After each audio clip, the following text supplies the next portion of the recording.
Hello guys, welcome back to Code Safe Malayalam. അപ്പോൾ ഇന്ന് നമ്മൾ ചെയ്യാൻ ഉദ്ദേശിക്കുന്നത് നമ്മുടെ HTML ഫുൾ കോഴ്സിൻ്റെ, അതായത് ബിഗിനർ ടു അഡ്വാൻസ്ഡ് എല്ലാ കോൺസെപ്റ്റും കവർ ചെയ്യുന്ന ഒരു HTML ഫുൾ കോഴ്സിൻ്റെ മൂന്നാം ഭാഗമാണ്. അപ്പോൾ ഇന്ന് നമ്മൾ എങ്ങനെയാണ് ഒരു ബേസിക് HTML ഡോക്യുമെൻ്റ് എഴുതുന്നതെന്ന് പഠിക്കാം. അപ്പോൾ കോഡ് എഡിറ്റർ ഓപ്പൺ ചെയ്തുകൊണ്ട് നമ്മൾ HTML എഴുതി തുടങ്ങുന്നതിന് മുമ്പായിട്ട് കുറച്ച് പ്രീ റിക്വസിറ്റ് ആയിട്ടുള്ള ടോപ്പിക്സ് കവർ ചെയ്യാനുണ്ട്. ഞാൻ ഇവിടെ ഒരു കോഡ് സ്നിപ്പറ്റ് കൊടുത്തിട്ടുണ്ട്. ഇത് നമ്മുടെ HTML ഇൻട്രൊഡക്ഷൻ വീഡിയോ കണ്ടവർക്ക് അറിയാമായിരിക്കും.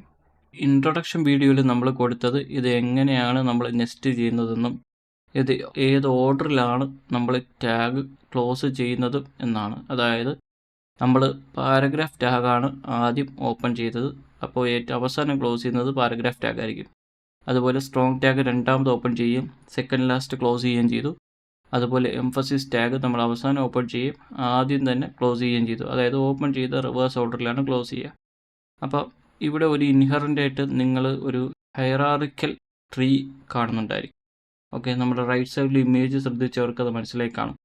അതായത് ആദ്യമേ ഒരു പാരഗ്രാഫ് ടാഗാണ്, അതിനുശേഷം അതിനകത്ത് ഫുള്ളി സ്ട്രോങ് ടാഗ് നമ്മൾ കൊടുത്തിട്ടുണ്ട്. ആ സ്ട്രോങ് ടാഗിനകത്ത് വീണ്ടും കംപ്ലീറ്റ് ആയിട്ട് നമ്മുടെ എംഫസിസ് ടാഗ് കൊടുത്തിട്ടുണ്ട് അല്ലേ. അപ്പോൾ അതൊരു ഹൈറാർക്കിക്കലായിട്ടുള്ള ഒരു ട്രീ ആണ്. പാരഗ്രാഫ് ഇവിടെ ഒരു പേരൻ്റ് ആണ്. അതുപോലെ സ്ട്രോങ് എന്ന് പറയുന്നത് പാരഗ്രാഫിൻ്റെ ചൈൽഡാണ്. അത് കണക്ക് സ്ട്രോങ്ങും ഒരു പേരൻ്റ് ആണ്, അതിൻ്റെ ചൈൽഡാണ് എംഫസിസ്. അപ്പോൾ ഈ ഒരു ട്രീ സ്ട്രക്ചറിലായിരിക്കും നമ്മൾ HTML ഡോക്യുമെൻ്റ് എപ്പോഴും എഴുതുക. ഇതിനെ നമ്മൾ HTML ഡോം ട്രീ എന്നാണ് പറയുന്നത്. ഈ ഡോം എന്ന് പറഞ്ഞാൽ ഡോക്യുമെൻ്റ് ഒബ്ജക്റ്റ് മോഡലിൻ്റെ ഒരു ഷോർട്ട് ഫോമാണ്. ഈ ഡോക്യുമെൻ്റ് ഒബ്ജക്റ്റ് മോഡൽ എന്താണ് എന്നുള്ളതൊക്കെ നമുക്കൊരു അഡ്വാൻസ്ഡ് സെക്ഷനിൽ ഡിസ്കസ് ചെയ്യാം. ഇപ്പോൾ അത് നിങ്ങളുടെ ബേസിക് അണ്ടർസ്റ്റാൻഡിങ്ങിന് വേണ്ടി ഞാനിവിടെ പറയുന്നതേ ഉള്ളൂ.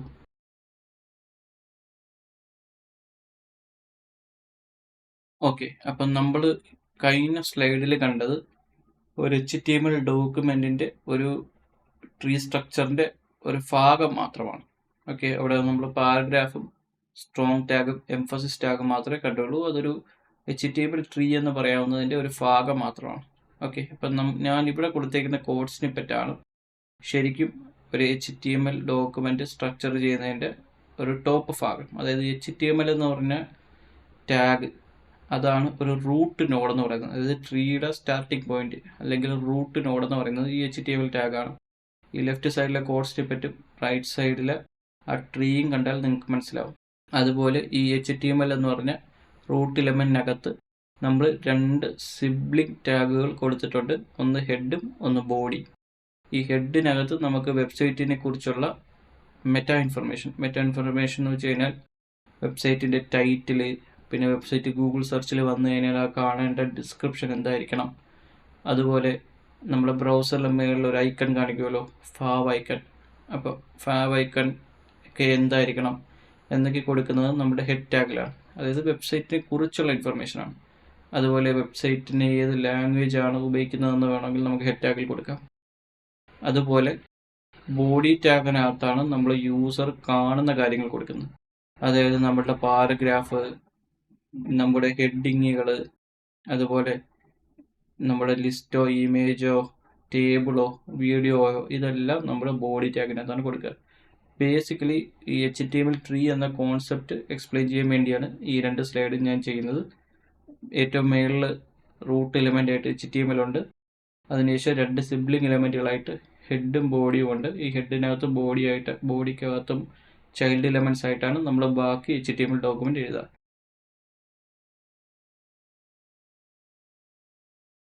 ഓക്കെ, ഇപ്പോൾ നിങ്ങൾക്ക് HTML ട്രീ സ്ട്രക്ചറിനെ കുറിച്ച് ഒരു ബേസിക് അണ്ടർസ്റ്റാൻഡിങ് ഉണ്ടായി എന്ന് ഞാൻ വിശ്വസിക്കുന്നു. അപ്പോൾ ഇവിടെ കൊടുത്തിരിക്കുന്ന കോഡ് സ്നിപ്പറ്റ് എന്ന് പറയുന്നത് ബേസിക്കലി നമ്മൾ കഴിഞ്ഞ സ്ലൈഡിൽ കണ്ട അതേ കോഡ് സ്നിപ്പറ്റ് തന്നെയാണ്. പക്ഷേ നമ്മുടെ റൂട്ട് എലമെൻ്റ് ആയ HTML എലമെൻ്റ് ഓപ്പൺ ചെയ്യുന്നതിന് മുമ്പ് തന്നെ ഡോക്ക് ടൈപ്പ് എന്ന് പറഞ്ഞുകൊണ്ട് ഒരു HTML എലമെൻ്റ് ഞാൻ പ്രൊവൈഡ് ചെയ്യുന്നുണ്ട്. ഓക്കെ, അപ്പോൾ ഈ HTML എലമെൻ്റ് എന്ന് പറയുന്നത് ഒരു special type of HTML element ആണ്. ഇത് നമ്മൾ ഉപയോഗിക്കുന്നത് നമ്മുടെ ബ്രൗസറിന് ബേസിക്കലി രണ്ട് തരം മോഡ് ഓഫ് റെൻഡറിങ് ഉണ്ട്. ഒന്നെന്ന് പറഞ്ഞാൽ സ്റ്റാൻഡേർഡ് മോഡും, രണ്ടെന്ന് പറഞ്ഞാൽ ക്രുക്സ് മോഡും. ഓക്കെ, അപ്പം നമുക്ക് റെൻഡർ ചെയ്യേണ്ടത് സ്റ്റാൻഡേർഡ് മോഡിലാണ്. അപ്പോൾ ഈ സ്റ്റാൻഡേർഡ് മോഡിലാണ് റെൻഡർ ചെയ്യേണ്ടത് എന്ന് ബ്രൗസറിന് പറഞ്ഞു കൊടുക്കാൻ വേണ്ടിയാണ് നമ്മൾ ഈ ഡോക്ക് ടൈപ്പ് HTML എന്ന് പറഞ്ഞ സ്പെഷ്യൽ എലമെന്റ് ഈ HTML റൂട്ട് നോഡ് ഓപ്പൺ ചെയ്യുന്നതിന് മുമ്പ്, അതായത് ഡോക്യുമെന്റ് ഏറ്റവും മേളിൽ തന്നെ നമ്മൾ കൊടുക്കുന്നത്. അപ്പോൾ ഇപ്പോൾ നിങ്ങൾ വിചാരിക്കുന്നുണ്ടാവാം, എന്തിനാണ് ബ്രൗസറിന് ഇതുപോലെ 2 റെൻഡറിങ് മോഡിന്റെ ആവശ്യം? അപ്പോൾ അത് പറയണമെങ്കിൽ ഇതിന്റെ ഒരു ഹിസ്റ്ററി നമ്മൾ ചെറുതായിട്ട് ഒന്ന് ഡിസ്കസ് ചെയ്യേണ്ടതുണ്ട്. ഓക്കെ, അപ്പോൾ ഇതിന്റെ ഹിസ്റ്ററി എന്ന് വെച്ച് കഴിഞ്ഞാൽ, നമ്മുടെ ഇന്റർനെറ്റ് ഒരു മാസ് അഡോപ്ഷൻ എത്തുന്നതിന് മുമ്പേ HTML വെബ്സൈറ്റും ഒക്കെ ഉണ്ടായതാണ് അല്ലേ? അപ്പം പണ്ട്, അതായത് HTML ഒക്കെ വരുന്ന സമയത്ത് ആകെ 2 ബ്രൗസർ മാത്രമേ നമ്മൾ സാധാരണ ഉപയോഗിക്കാറുള്ളൂ. ഒന്നെന്ന് പറഞ്ഞാൽ നെറ്റ്സ്കേപ്പ് എന്ന് പറഞ്ഞ ബ്രൗസറാണ്. അതിൻ്റെ ലോഗോ ഞാനിവിടെ കൊടുത്തിട്ടുണ്ട്, ഈ N എന്ന് പറഞ്ഞ്. അതുപോലെ ഇന്റർനെറ്റ് എക്സ്പ്ലോറർ എന്ന് പറയുന്ന ബ്രൗസർ, ഇത് നിങ്ങൾക്ക് ആൾറെഡി അറിയാമായിരിക്കും. അപ്പോൾ ഈ 2 ബ്രൗസറുകൾ മാത്രമേ ഉള്ളായിരുന്നു. ഈ ബ്രൗസറുകൾ സാറ്റിസ്ഫൈ ചെയ്യാൻ വേണ്ടിയാണ് നമ്മൾ HTML എഴുതിക്കൊണ്ടിരുന്നത്.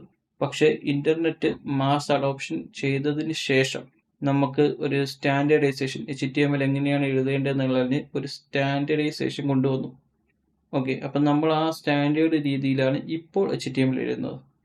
പക്ഷേ നമ്മൾ അപ്പോഴും ഇന്റർനെറ്റിൽ ഒരു പ്രിൻസിപ്പിൾ ഉണ്ട്, എക്സിസ്റ്റിംഗ് വെബ്സൈറ്റിന്റെ സപ്പോർട്ട് ഒരിക്കലും ബ്രേക്ക് ചെയ്യാൻ പാടില്ല. അതായത് ബാക്ക്വേർഡ് കോമ്പാറ്റിബിലിറ്റി എപ്പോഴും കൊടുക്കണം. അപ്പം ആ ബാക്ക്വേർഡ് കോമ്പാറ്റിബിലിറ്റി സപ്പോർട്ട് ചെയ്യാൻ വേണ്ടി നമ്മുടെ സ്റ്റാൻഡേർഡ് മോഡിൽ റെൻഡർ ചെയ്യാൻ പോകുന്ന, അല്ലെങ്കിൽ സ്റ്റാൻഡേർഡ് മോഡിൽ റെൻഡർ ചെയ്യാൻ ഉദ്ദേശിക്കുന്ന HTML ഡോക്യുമെന്റുകളെല്ലാം ഈ ഡോക് ടൈപ്പ് HTML എന്ന് പറഞ്ഞ ഒരു സ്പെഷ്യൽ HTML നോഡ് അല്ലെങ്കിൽ HTML എലമെന്റ് ഉപയോഗിച്ച് നമ്മൾ ബ്രൗസറിനെ ഇൻഡിക്കേറ്റ് ചെയ്യും. അപ്പം നമ്മളെ പഴയ വെബ്സൈറ്റുകൾ, അതായത് 1990കളിലൊക്കെ ഇറങ്ങിയ വെബ്സൈറ്റുകളിൽ പണ്ടത്തെ HTML ഉണ്ട് എങ്കിൽ അത് ഓട്ടോമാറ്റിക്കലി ക്രുക്സ് മോഡിലായിരിക്കും റെൻഡർ ചെയ്യുക. ഇപ്പോഴത്തെ HTML നമ്മൾ എഴുതാൻ നേരത്ത് എപ്പോഴും ഈ ഡോക് ടൈപ്പ് HTML എന്ന HTML നോഡ് പ്രൊവൈഡ് ചെയ്യുകയും അത് സ്റ്റാൻഡേർഡ് മോഡിൽ റെൻഡർ ചെയ്യുകയും വേണം. അപ്പം ഇത്രയും പറഞ്ഞതുകൊണ്ട് ഞാൻ ഇനി കോഡ് എഡിറ്ററിലോട്ട് പോവുകയാണ്.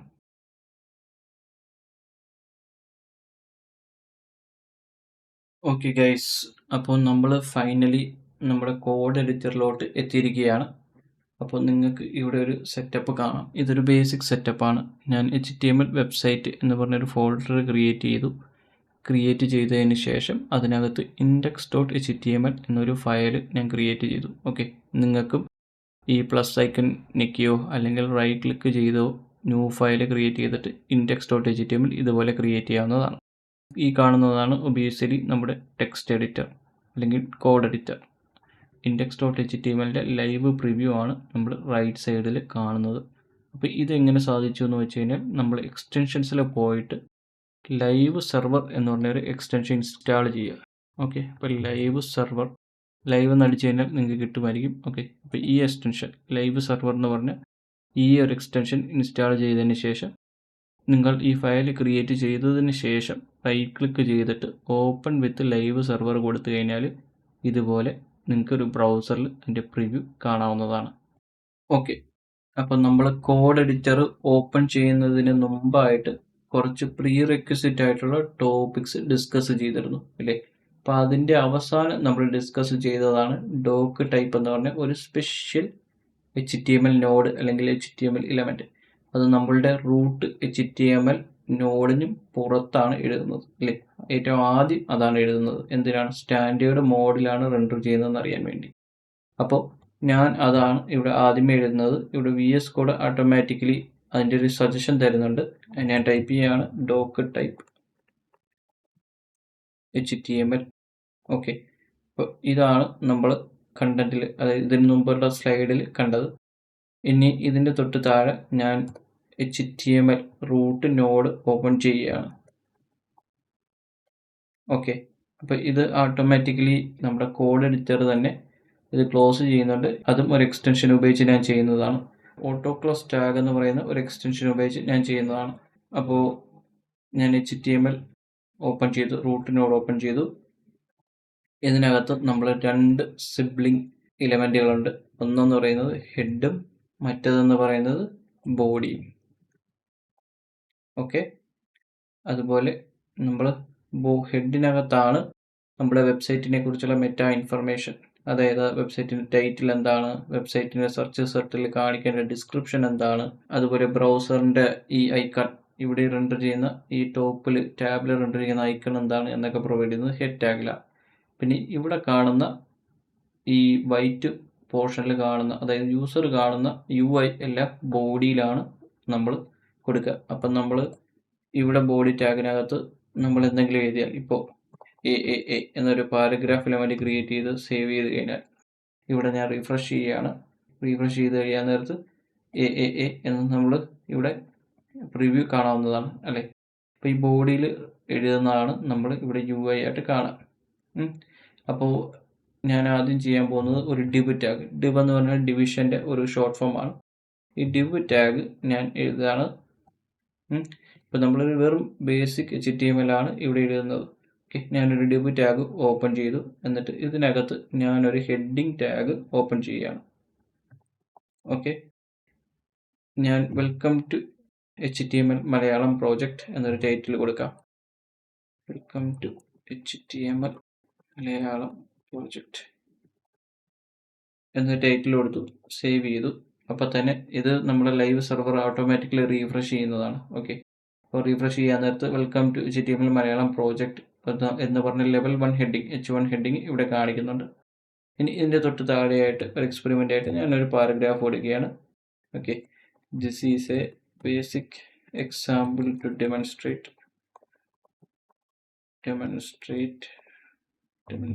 HTML. ഓക്കെ, ഒരു ബേസിക് എക്സാമ്പിളാണ്. വെറുതെ H1 ടാഗിനകത്ത് പാരഗ്രാഫിൻ്റെ ഒരു വ്യത്യാസം കാണാൻ വേണ്ടി മാത്രം ടൈപ്പ് ചെയ്തതാണ്. ഓക്കെ, അപ്പോൾ ഇതൊരു പാരഗ്രാഫാണ്, ഇതൊരു ലെവൽ 1 ഹെഡിങ് ആണ്. ഇനി നമുക്ക് ഈ ഇമേജിനെ കാണാം. ഓക്കെ, എങ്ങനെയാണ് ഈ ഇമേജ് കൊടുക്കുന്നതെന്ന് കാണാം. അപ്പം ഞാൻ H2 ടാഗ് ഓപ്പൺ ചെയ്യുകയാണ്. ഇത് ലെവൽ 2 ഹെഡിങ് ആണ്. അപ്പോൾ ഇവിടെ ഞാൻ വെറുതെ ഇമേജ് എന്ന് കൊടുക്കുന്നു, സേവ് ചെയ്യുന്നു.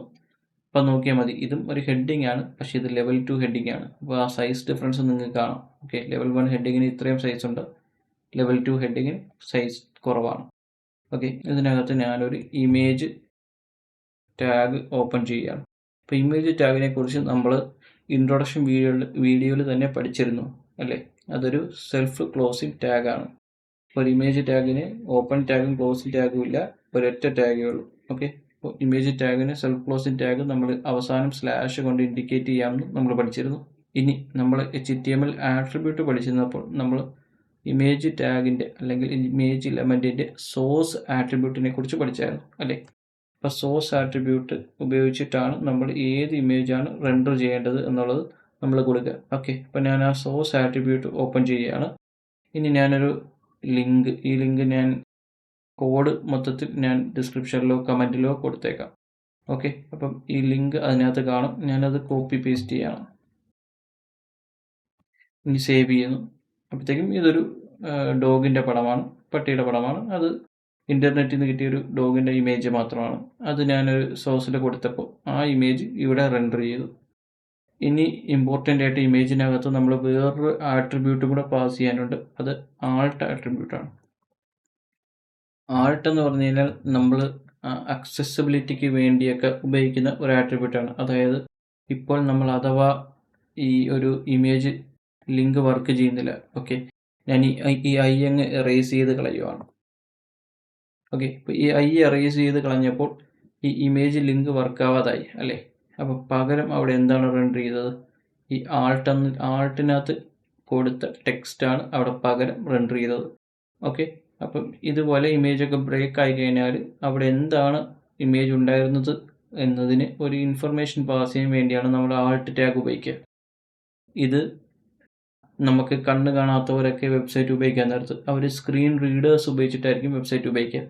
ഈ സ്ക്രീൻ റീഡേഴ്സൊക്കെ ഈ ഡോഗ് എന്ന ഇമേജ് ഇവിടെ ഉണ്ട് എന്നുള്ളത് അത് സ്പീക്കറിൽ കൂടെ അവർക്ക് കേൾക്കാനും അങ്ങനെ നമുക്ക് ബ്ലൈൻഡ് ആയിട്ടുള്ള ആൾക്കാർക്കും ഈ വെബ്സൈറ്റ് അക്സസിബിൾ ആക്കാനും പറ്റും. ഓക്കെ, അതാണ് അക്സസിബിലിറ്റിയെക്കുറിച്ച് ഡീറ്റെയിൽ ആയിട്ടൊക്കെ അഡ്വാൻസ്ഡ് സെക്ഷൻസിൽ നമ്മൾ സംസാരിക്കുന്നതാണ്. ഓക്കെ, എനിവേയ്സ് ഇവിടെ ഞാൻ അത് തിരിച്ച് ശരിയാക്കി. ഓക്കെ, ഡോഗ് ഇമേജ് വന്നിട്ടുണ്ട്. ഇനി നമ്മൾ വീണ്ടും ഒരു H2 ഹെഡിങ് സ്റ്റാർട്ട് ചെയ്യാണ്, ലിസ്റ്റ് എന്ന് പറഞ്ഞുകൊണ്ട്. ഓക്കെ, ഇതിനകത്ത് റണ്ണോടുകൾ ലിസ്റ്റ് സ്റ്റാർട്ട് ചെയ്യാമല്ലേ. അൺഓർഡേർഡ് ലിസ്റ്റിൻ്റെ കോഡ് നമ്മൾ ഇതിനു മുമ്പ്, അതായത് HTML ഇൻട്രൊഡക്ഷൻ വീഡിയോയിൽ കണ്ടതാണ്.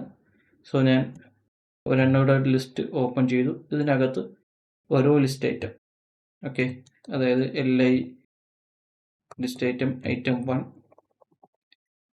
അതുപോലെ LI ഐറ്റം 2, അതുപോലെ ഐറ്റം 3, ഓക്കെ, ഐറ്റം 3, അങ്ങനെ ഒരു 3 ഐറ്റം ഉള്ള ഒരു ലിസ്റ്റ് ഞാനിവിടെ റെൻഡർ ചെയ്തു. ഇതൊരു നമ്മുടെ എന്താ പറയുക, ഒരു ബേസിക് HTML ഇങ്ങനെയൊക്കെയാണ് എഴുതുന്നതെന്ന് കാണിക്കാൻ വേണ്ടി മാത്രം ക്രിയേറ്റ് ചെയ്ത ഒരു എക്സാമ്പിളാണ്. ഓക്കെ, അപ്പോൾ ബോഡിയിൽ നമുക്ക് ഇത്രയൊക്കെ മതി. നമ്മൾ കുറച്ചുകൂടെ അഡ്വാൻസ്ഡ് ആയിട്ടുള്ള കാര്യങ്ങൾ ഇനി അങ്ങോട്ട് ചെയ്യുന്നതാണ്. അപ്പോൾ ഇനി നമ്മൾ ഹെഡ് എലമെൻറ്റ് നോക്കുക. ഓക്കെ, ഹെഡ് എലമെൻറ്റിൽ നമ്മൾ ഇതുവരെ ഒന്നും എഴുതിയില്ല. ഹെഡ് എലമെൻറ്റിൽ നമ്മൾ കൊടുക്കേണ്ടത് പ്രധാനമായും മെറ്റാ ഡേറ്റയാണ്. ഓക്കെ, അപ്പോൾ ഹെഡ് എലമെൻറ്റിൽ കൊടുക്കുന്ന മെറ്റാ ഡേറ്റിനെ കുറിച്ച് ഡീറ്റെയിൽ ആയിട്ടൊരു വീഡിയോ ഇനി വരുന്നുണ്ട്. ഓക്കെ, ഇപ്പോൾ നമ്മൾ ഹെഡ് എലമെൻറ്റിൽ വെറുതെ നമുക്ക് ഒരു എക്സാമ്പിളായിട്ട് നമ്മളുടെ വെബ്സൈറ്റിൻ്റെ ടൈറ്റിൽ കൊടുക്കാം. ഓക്കെ, ഇപ്പോൾ ടൈറ്റിൽ എന്ന് പറഞ്ഞൊരു ടാഗ് ഉണ്ട്. ഇതിനകത്ത് ഞാനിപ്പോൾ HTML മലയാളം കോഴ്സ് എന്ന് കൊടുത്തിട്ട് സേവ് ചെയ്ത് കഴിഞ്ഞാൽ നിങ്ങൾ ഈ മേള് ശ്രദ്ധിച്ചോ, ഈ മെയിലിൻ്റെ ടാബിൻ്റെ ഇവിടെ ആ ടൈറ്റിൽ മാറി HTML മലയാളം കോഴ്സ് എന്നായി. ഓക്കെ, അപ്പോൾ അത് വെബ്സൈറ്റിനെ കുറിച്ചുള്ള ഒരു ഇൻഫർമേഷനാണ്. അപ്പം അതിനാണ് നമ്മൾ ഹെഡ് ടാഗ് ഉപയോഗിക്കുക. ഓക്കെ, അപ്പോൾ ഇതൊരു ബേസിക് HTML ഡോക്യുമെൻ്റ് ആണ്. ഇനി ഇതിന് അഡ്വാൻസ്ഡ് ആയിട്ടുള്ള കാര്യങ്ങൾ നമ്മൾ അങ്ങോട്ട് പോകുമ്പോൾ ഡിസ്കസ് ചെയ്യുന്നതാണ്. ഓക്കെ, അപ്പോൾ നിങ്ങൾക്ക് HTML ട്രീ കുറിച്ചും അതിൻ്റെ ഒരു ഐഡിയ ഒക്കെ നിങ്ങൾക്ക് ഈ വീഡിയോ ഒന്ന് കിട്ടിയെന്ന് വിശ്വസിക്കുന്നു. ഇനി നമുക്ക് അടുത്ത വീഡിയോയിൽ കാണാം. Thank you.